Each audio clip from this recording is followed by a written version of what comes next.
এই 10টি গোপন কথা কারোর সাথে শেয়ার করবেন না, নয়তো আপনার জীবনে নেমে আসতে পারে অনেক বড় বিপদ। এতে আপনার মানসিক শান্তির পাশাপাশি আপনার সামাজিক সম্মানও নষ্ট হতে পারে। চলুন তাহলে এই ভিডিওর মাধ্যমে জেনে নিই সেই 10টি গোপন কথা কী।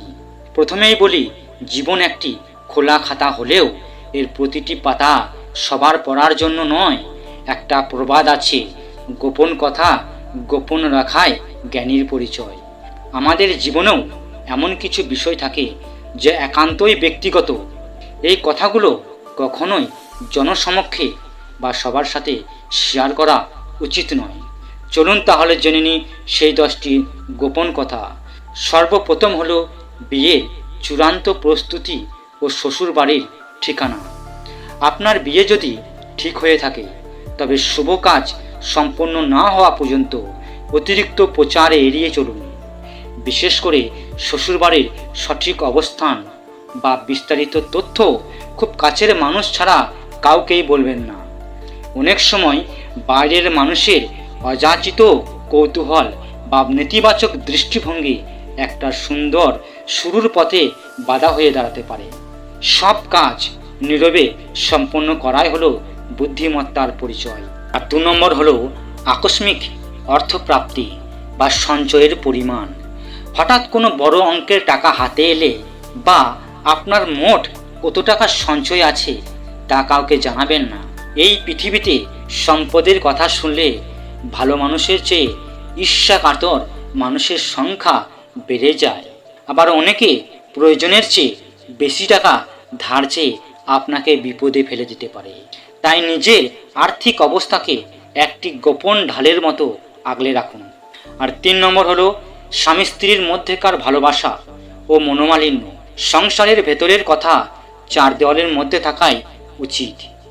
স্বামী স্ত্রীর গভীর ভালোবাসার মুহূর্ত অন্যদের শোনানো দৃষ্টিকটু, তেমনি ঝগড়া বা তিক্ততার কথাও বাইরে বলা বোকামির পরিচয়। আপনি হয়তো সাময়িক রাগের মাথায় কাউকে কিছু বললেন, কিন্তু সেই মানুষটি আপনার জীবনসঙ্গীর প্রতি একটা ভুল ধারণা পোষণ করবে সারা জীবন। মনে রাখবেন, বাইরের মানুষের প্রবেশ মানেই দাম্পত্যের পবিত্রতা নষ্ট হওয়া। আর 5 নম্বর হলো যেটা অনেক মেয়ে করে থাকে, আর সেটি হলো শ্বশুর বাড়ির কথা বাবার বাড়িতে না বলা। একটি মেয়ে যখন নতুন সংসারে যায়, সেখানে অনেক ছোটোখাটো সমস্যা হতেই পারে। স্বামীর বাড়ির ভেতরের একান্ত কথাগুলো নিজের বাবার বাড়িতে প্রকাশ করবেন না। এতে 2 পরিবারের মধ্যে দূরত্ব তৈরি হয় এবং আপনার বাবা মা সারাক্ষণ দুশ্চিন্তায় থাকেন।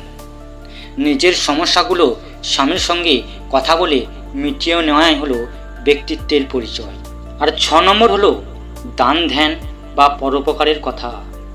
ধর্মীয় বা নৈতিক দিক থেকে বলা হয়, ডান হাতে দান করলে যেন বাম হাত তা জানতেও না পারে। আপনি যদি কোনো মানুষকে সাহায্য করেন বা কোনো ধর্মীয় প্রতিষ্ঠানে দান করেন, তবে তা প্রচার করবেন না। প্রচার করলেই সেই দানের মাহাত্ম্য হারিয়ে যায় এবং যাকে সাহায্য করলেন তাকেও পরোক্ষভাবে অপমান করা হয়।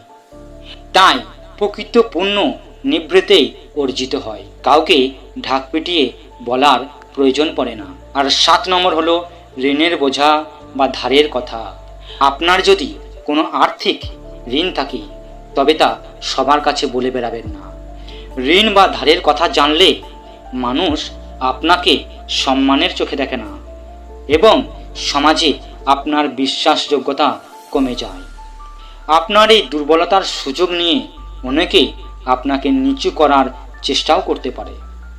তাই কঠোর পরিশ্রম করে নীরবে ঋণমুক্ত হওয়ার চেষ্টা করুন।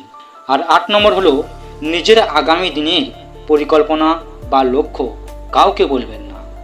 আপনি ভবিষ্যতে কি করতে চান, কোন বড় প্রজেক্টে হাত দিচ্ছেন বা আপনার জীবনের স্বপ্ন কি, তা সফল হওয়ার আগে কাউকে বলবেন না। আপনার লক্ষ্যগুলো জনসমক্ষে আনলে অনেক সময় নেতিবাচক মানুষের মন্তব্যে আপনার আত্মবিশ্বাস কমে যায়। তাই কাজ এমনভাবে করুন যেন আপনার সফলতা নিজে থেকেই কথা বলে। আর 9 নম্বর হলো নিজের অতীতের অন্ধকার অধ্যায় বা পাপ। মানুষ হিসেবে আমাদের প্রত্যেকের অতীতে কিছু ভুল বা অন্ধকার দিক থাকতেই পারে।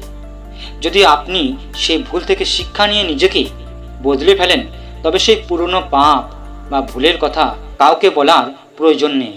মানুষ বর্তমান দেখে বিচার করে না, বরং সুযোগ পেলেই আপনার অতীত খুঁড়ে আপনাকে বারবার বিদ্ধ করবে। তাই আপনার অনুশোচনা কেবল আপনার আর ঈশ্বরের মধ্যেই থাকা শ্রেয়।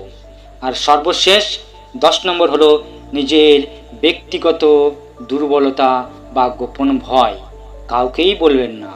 আপনার কিসে ভয় লাগে বা আপনার চরিত্রের দুর্বল দিক কোনটি, তা খুব বিশ্বস্ত মানুষ ছাড়া কাউকেই বলবেন না। বর্তমান সময়ে মানুষ অন্যের দুর্বলতাকে পুঁজি করে তাকে নিয়ন্ত্রণ করতে পছন্দ করে, তাকে ম্যানিপুলেট করে। আপনার ভয়কে আপনার শক্তির জায়গায় রূপান্তর করুন, কিন্তু তাকে অন্যের হাতে তরোয়াল হিসেবে তুলে দেবেন না। আর শেষ কথা, সব কথা সবার জন্য নয়। জীবনে কিছু বিষয় গোপন রাখাই হলো আপনার শান্তি, সংসার এবং সম্মানের শ্রেষ্ঠ রক্ষা কবচ। তাই নিজের মর্যাদা নিজের কাছেই রাখুন। দেখবেন পৃথিবী আপনাকে সমীহ করতে বাধ্য হবে। এই ভিডিওটি আপনার কেমন লাগলো কমেন্ট করে অবশ্যই জানাবেন। আর এমন ধরনের আরও ইন্টারেস্টিং এবং গুরুত্বপূর্ণ ভিডিও দেখার জন্য এই চ্যানেলটিকে সাবস্ক্রাইব করে রাখবেন। খুব শীঘ্রই মিলছি পরবর্তী এমনই একটি গুরুত্বপূর্ণ টপিক নিয়ে। ততক্ষণ সাবধানে থাকুন এবং সুস্থ থাকুন। ধন্যবাদ।